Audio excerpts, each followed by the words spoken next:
હજી સોરઠ ધરા જગ જૂની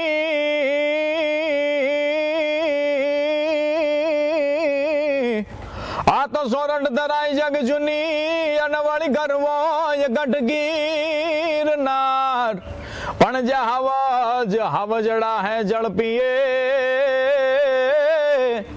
અરે રે જાના નામણાય નર અને નાર પણ જે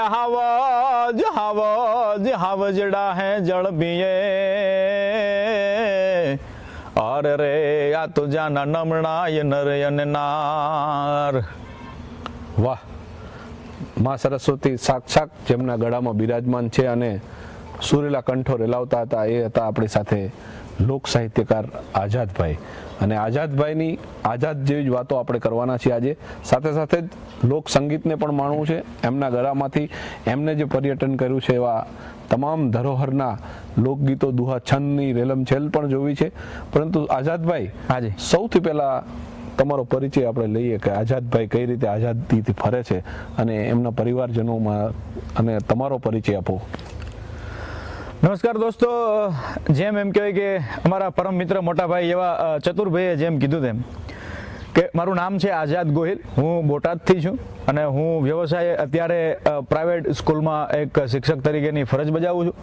પરંતુ લોક સાહિત્યના ઘણા બધા સ્ટેજ ઉપર હું ગયો છું અને અવારનવાર ઘણા બધા મિત્રોને મળવાનું પણ થાય. પરંતુ અને અત્યારે ગામો ગામ જે પાળિયાઓ હોય, વિશેષપણે પાળિયા હોય, જૂની વાવ હોય, કુવા હોય, બરાબર છે, જૂના જે એમ કહેવાય કે આપણા વારસાના સ્થળો છે કે જેનું ખરેખર જતન થવું જરૂરી છે, એ બધી જગ્યાએ હું જતો હોઉં છું. એમાં પાળિયાઓ પ્રત્યે મને વિશેષ લાગણી છે.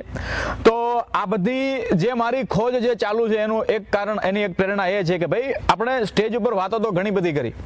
ચતુરભાઈ, એક સમય હતો કે ઝવેરચંદ મેઘાણીએ ઘણું બધું લખ્યું, ત્યારબાદ આપણા ઉચ્ચ ગજાના બધા સાહિત્યકારો એમણે આ બધી વાતો કરી અને મેં પણ સ્ટેજ ઉપર ઘણી બધી વાતો કરી. પછી મને એવી પ્રેરણા થઈ કે અત્યારના સમયમાં જે ખાસ કરીને યુવા પેઢી એ પુસ્તકો વાંચવાની નથી એટલા બધા, એના હાથમાં મોબાઈલ છે.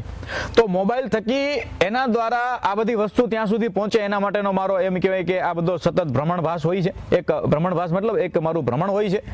એટલે વિશેષ કરે હું પાળિયાઓમાં હું ખાસ કરીને મહેનત કરતો હોઉં છું કે લોકો એના દર્શન કરે, એના વિશે થોડું ઘણું જાણે અને એમને પ્રેરણા મળે કે આ બધા પાળિયાઓ જે છે ને એ એમનામ નથી થયા. આના માટે તો શુરવીરોએ, સતીઓએ પોતાના જીવતરના મૂલ્યના બલિદાન આપ્યા. પાળિયાનો પણ સંભળાવો આઝાદભાઈ, તમે પાળિયાની વાત કરી છે તો. વાહ વાહ.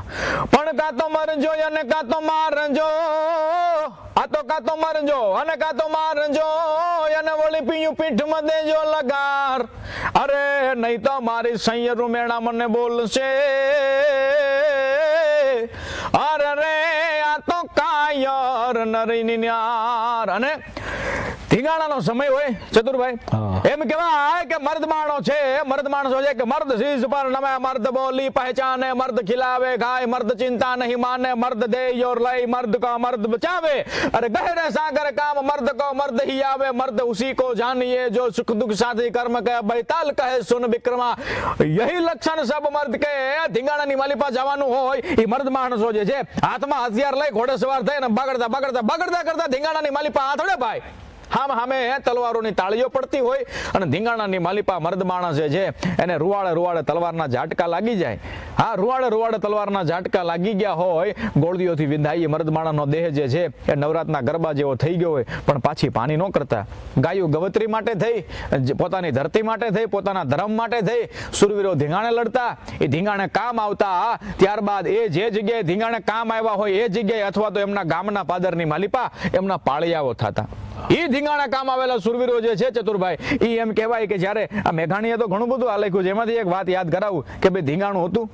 ધીંગાણા બાદ જે સુરવીર જે છે ને એની લાશ આખી એમ કહેવાય કે લોહીથી લથબથ હતી અને એની જે વેદના મેઘાણી રજૂ કરે કે હજી રક્ત ટપકતી સો જોળી સમરાંગણથી આવે સમરાંગણથી આવે રે, પણ કેસર વર્ણી સમર સેવિકા કેસર વર્ણી સમર સેવિકા કોમળ સેજ બિછાવે ઘાયલ મરતા મરતા રે માતની આઝાદી ગાવે એક ઘાયલ મરતા મરતા રે માતની આઝાદી ગાવે. એ તો કોની માતા કોની વનિતા ભગીની ટોળે વળતી વળતી જોને ભગીની ટોળે વળતી રે પણ શોણિત ભીના પતિ શુદ્ધ વીરની શોણિત ભીના પતિ શુદ્ધ વીરની રણછૈયા પર લડતી મુખથી ખમા ખમા કરતી માથે કર મીઠો ધરતી કે ઘાયલ મરતા મરતા રે માતની આઝાદી ગાવે. આઝાદભાઈ, લોક સાહિત્ય પ્રત્યેનો લગાવ અને આટલી તમને પ્રેરણા મળી, બરાબર, તો એનું આ મંડાણ ક્યાંથી થયા? આમ વાત કરીએ તો તમે શરૂઆત ક્યાંથી કરી? લોક સાહિત્ય પ્રત્યે આટલું બધું તમને ધીમે ધીમે ધીમે ધીમે વારસામાં મળ્યું છે, મોસાળ પક્ષથી મળ્યું છે, કે કઈ રીતે તમને આના ઉપરથી લગાવ જાગ્યો? ચતુરભાઈ, સૌપ્રથમ વાત કરું તો મારા સગા દાદાજી મોરભાઈ મંજીરાવાળા, જે એમ કહેવાય કે છેલ્લા 50 થી પણ વધારે વર્ષથી સંતવાણીની દુનિયામાં પોતે મંજીરા વાદક છે. અને હું ગૌરવભેર કહી શકું કે મારા દાદાજી જે રહ્યા એ મંજીરાના એવા માણીગર છે. કાકા પંથકમાં એમનું નામ મંજીરાના માણીગર મોરભાઈ મંજીરાવાળા તરીકે પોતે ઓળખાય. મારા દાદાજી મંજીરું એવું વગાડે ભાઈ, તમે જોતા રહી જાઓ. પછી મારા પિતાશ્રી પોતે એમ કહેવાય કે શિક્ષણ એમની પાસે કોઈ જ નહીં, પણ એ ગાતા હોય તો આપણને બે ઘડી સાંભળવાનું મન થાય. મારા પપ્પા જે દેશી ભજન ગાય એટલે તમારે સાંભળતા રહી જવું પડે. મારા દાદાજી મંજીરા વગાડે જબરદસ્ત, મારા કાકા પણ મંજીરા વગાડે, ઓધવજી કાકા જબરદસ્ત, બરાબર છે.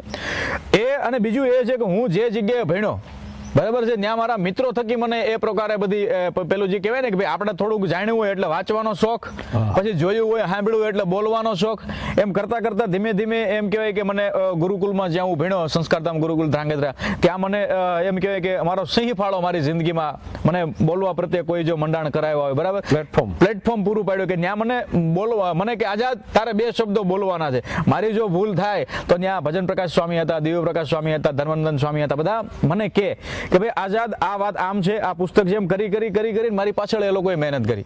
અને મને જો કંઈક 2 શબ્દો બોલતા આવડે છે, બરાબર છે, તો પહેલા મને ઘરેથી તો થોડુંક મળ્યું જ હતું, પછી એને સંપૂર્ણપણે જે ખરા સમયે જો સાચો વેગ આપ્યો હોય તો મને મારા ગુરુકુલે અને સંતોને હું આભારી છું. એટલે સંતો એ ગુરુકુલમાં જોવું ન હોત તો અત્યારે મને કદાચ 2 શબ્દો બોલતા પણ ન આવડતા હોત. સાચી વાત છે, કારણ કે કોઈને જીવન બદલાવ આવે છે ને એના ઉપર 5 આંગળીનું પૂન હોય એ પ્રકારનું પરિવર્તન આવે છે. ત્યારે તમે કહ્યું કે વારસાઈમાંથી આ મળેલું લોક સાહિત્ય અને એના પ્રત્યેની પ્રેરણા, જેને કહીએ કે એ કેડી ઉપર ચાલવાનું શરૂ કર્યું, ત્યાર પછી સૌથી પહેલા તમે કોઈ નામાંકિત કલાકારો સાથે સ્ટેજ શેર કર્યું હોય અને તમને જે આનંદ થયો હોય એની બે વાતો કરો. હવે પ્રોગ્રામ તો એવી વસ્તુ છે, કદાચ કોઈ પણ કલાકાર એવા નથી કે જેમની સાથે મેં પ્રોગ્રામ નથી કર્યો. ઘણા બધા પ્રોગ્રામ આપણે કર્યા, પણ એમાં છત્તીસગઢમાં રાયપુર અમારો પ્રોગ્રામ, બરાબર છે. અને સુર સમ્રાટ જેમણે કહેવાય, જેમનું નામ લઈએ તો આપણને એમ કે પુરાના પલ્લા છૂટે, બરાબર છે. અત્યારે તો એવો એમ કહેવાય કે પરલોકમાં, મતલબ કે અત્યારે તો સ્વર્ગવાસ થયો એમનો, બરાબર છે, ભજન સમ્રાટ. અને હું તો એમને પૂજ્ય પણ માનું એવા શ્રી લક્ષ્મણ બારોટ સાહેબ, બરાબર છે. હું બિરજુભાઈ અને લક્ષ્મણ બારોટ સાહેબ અમે છત્તીસગઢમાં રાયપુરમાં પ્રોગ્રામ, આપણા કચ્છના મિસ્ત્રી સમાજના ઘણા બધા ત્યાં પરિવાર છે, તો ત્યાં અમારો પ્રોગ્રામ. પછી ત્યાં પ્રોગ્રામ ચાલુ હતો એટલે લક્ષ્મણ બાપુએ મને સાંભળ્યો. ત્યારબાદ બિરજુભાઈને તો પહેલેથી અતિશય પરિચય, અને બિરજુભાઈ તો બહુ મોટું નામ છે. એટલે પછી જાહેરમાં ત્યાં બધા ઓડિયન્સ વચ્ચે લક્ષ્મણ બાપુ એવું બોલ્યા કે એક બિરજુ અને બીજું આઝાદ, આ 2 આપણા મોતીડા છે. હવે દાખલા તરીકે બીજું કોઈ બોલે તો આપણને એમ થાય કે ભાઈ છે, પણ આવડા મોટા ભજન સમ્રાટ અને જેમને હું નાનપણથી સાંભળતો આવ્યો છું, મને દિલથી ગમે છે, એ મને સાંભળી અને મારા વખાણ કરે, બરાબર છે, તો આપણને કેટલું મોટું પીઠબળ મળે. એમને એ સમયે તમે માન લો કે તમને એવી કોઈ રચના હોય, એવા કોઈ દુહા હોય કે એવી કોઈ રચના એમને ગમી હોય, એની 2 લાઈન સંભળાવો આપણા શ્રોતાગણ. એમને એ વખતે મારી એક વાત ગમી હતી, મને યાદ છે. દાખલા તરીકે મેં વાત કરી કે ભાઈ માં છે ને, માં એ તો માં એ પ્રેમની યુનિવર્સિટી છે ચતુરભાઈ. માં છે ને એ પ્રેમની યુનિવર્સિટી છે. ત્યારે મેં વાત કરેલી કે દુલાભાયા કાગને કોઈએ પૂછેલું, કવિવર દુલાભાયા કાગ, આહા પણ પાતળી જીભમાં શારદા છે પ્રસન્ન હૈયામાં રોજ કરતી હોકારા, આ દેવોનાય ગણસમો ગોપતો ડાયરે ધોધ પડે જાણે ગંગધારા, મુછ દાઢી અને કેસ મસ્તક તણા જમાવટ શ્વાસની શીશ જુલ્લો, કાવ્યમાં શિરો પણ છેકળી કાળવા, દીપતો કવિવર કાગ દુલ્લો. કવિ શ્રી ભગત બાપુ દુલાભાયા કાગ, એમને તો આપણે કેમ વિસરી શકીએ મારા વાલા. એ કાગ બાપુ જે રહ્યા ને એમની મેં ત્યારે વાત કરેલી કે કવિ શ્રી કાગ બાપુ, એમને કોઈએ પૂછ્યું કે દુનિયાની માલિપા હજારો ભાષાઓ છે, એના શબ્દો તમે ભેગા કરવા જાઓ તો કદાચ લાખો અને કરોડો શબ્દો થાય, તો ભગત બાપુ હે કવિ શ્રી કાગ બાપુ, આમાંથી કયો એવો શબ્દ છે કે જેમાંથી એ શબ્દને તમે જો કાઢી નાખો તો બાકીના તમામે તમામ શબ્દો જે છે એ વામડા લાગે, નાના લાગે. એટલે કાગબાપુ કહે છે કે દુનિયાની હજારો ભાષાઓ હશે, એના લાખો કે કરોડો શબ્દો થાય, પણ એમાંથી જો ખાલી માં શબ્દને કાઢી નાખવામાં આવે ને તો દુનિયાના તમામે તમામ શબ્દો જે છે મારા માટે નિરર્થક સાબિત થાય છે. એટલે એ વાત કરી એમને ગમેલી, અને કદાચ માં પ્રત્યેનો અમાપ પ્રેમ ભગત બાપુએ જોયો હશે, એટલે જ એમણે લખ્યું ને કે પણ મોઢે બોલું જોને માં, અરે રે ત્યાં તો મને હાચે જ નાનપણ સાંભળે, પણ પછી ઓલી મોટાપની બધી મજા, અરે રે જોને મને કડવી લાગે કાગડા, કડવી લાગે કાગડા. માં એ તો પ્રેમની યુનિવર્સિટી છે, માં એ તો માં છે, પછી એના ગુણગાન જેટલા ગાઈએ ને એટલા ઓછા છે.